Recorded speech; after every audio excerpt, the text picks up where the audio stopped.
जो शख्स बुरी गुफ्तगू करने की आदत रखता हो वो दर हकीकत तीन लोगों का नुकसान कर रहा होता है। एक अपनी ज़ात का, दो उस शख्स का जिसके बारे में वो बुरी गुफ्तगू कर रहा हो, और सौ वो शख्स जिसे वो अपनी ये बुरी गुफ्तगू सुना रहा हो। अल्लाह सुब्हानहू ताला ने अगर तुम्हें किसी नेमत से नवाजा है और तुम इस नेमत का इस्तेमाल किसी गलत जगह पर करो तो ये अल्लाह सुब्हानहू ताला के हुजूर उसकी नेमत की नाशुक्री है। जो शख्स पूरा एक बरस खुश व खरम रहे और किसी भी तकलीफ में मुब्तला ना हो तो उसे जान लेना चाहिए कि अल्लाह सुब्हानहू ताला उससे नाराज़ हैं। अपनी जिम्मेदारियों का बोझ खुद उठाओ और दूसरे लोगों पर ये बोझ डालने की कोशिश मत करो, भले तुम्हारी जिम्मेदारियां कम हो या ज़्यादा। जब तुम मालदार हो इस नेमत का फल सखावत की सूरत में पाओ, जब तुम अहले इल्म हो तो इसका फल बाअमल होने की सूरत में पाओ, और अपनी नीयत में अखलास का फल अल्लाह सुब्हानहू ताला की रज़ा की सूरत में पाओ। अगर कोई मुसलमान अपने दीन से दूर है तो उसे एहसास होना चाहिए कि वो ज़िल्लत में है। इसी तरह अगर कोई शख्स मालदार नहीं है लेकिन वो मजहबी तालीमात पर दिलो जान से अमल करता है तो वो गनी है। ज़ुबान से निकाले गए अल्फाज या तो किसी की तकलीफ़ को कम कर सकते हैं या फिर किसी को दर्द में मुब्तला कर सकते हैं। इसीलिए जब कोई शख्स अपनी ज़ुबान की इस्लाह कर ले तो उसके दिल की इस्लाह खुद ब खुद हो जाती है। हैरानगी होती है उस शख्स पर जिसे रोज़े क़यामत के बारे में बाखूबी इल्म है, लेकिन वो इसके बावजूद दुनिया का माल इकट्ठा करने में मशगूल है। अगर तुम्हारा नफ्स गुनाह के लिए इस कदर बहका दे कि तुम खुद को ना रोक पाओ तो फिर गुनाह किसी ऐसी जगह पर जाकर करो जहां अल्लाह सुब्हानहू ताला की ज़ात मौजूद ना हो।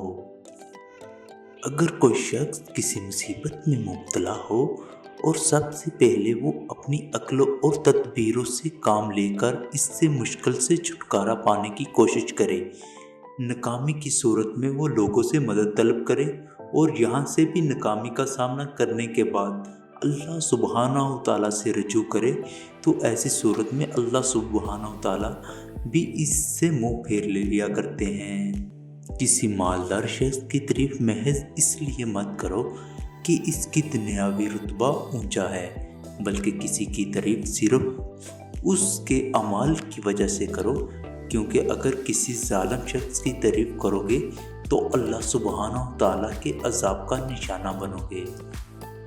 अगर एक ऐसा शख्स कुछ रकम सदका करे जो बशर्ते खुद मुफलसी का शिकार हो तो इसका ये दर्जा ऐसे शख्स से कहीं ज़्यादा होगा जो मेरी की हालत में कहीं ज़्यादा रकम सदका करे।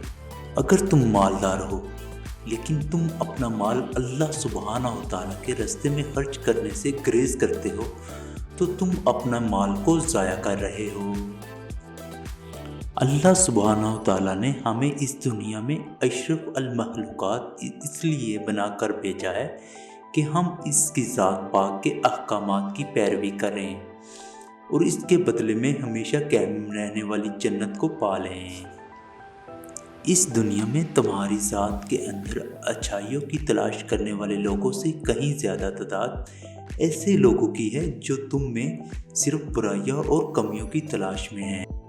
किसी भी काम को घटिया और मामूली मत समझो, क्योंकि मेहनत करके रिज़्क़ हलाल कमाने वाला शख्स अल्लाह सुब्हानहू ताला को महबूब है।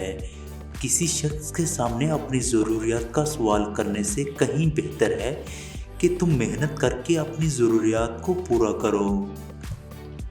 अगर तुम अपने दिल की आँख से अपने इर्द गिर्द के मामलात को देखना शुरू करो तो तुम्हें हर दिन क़यामत की मानिंद दिखाई देगा।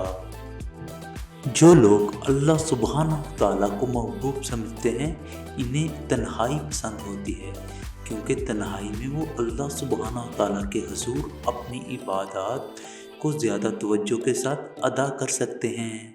ऐ इंसान, अगर तुम्हें अल्लाह सुब्हानहू ताला की बंदगी और इबादत करने से इनकार है تو پھر اللہ سبحانہ و تعالیٰ کی تخلیق کردہ چیزوں کا استعمال بھی ترک کر دو۔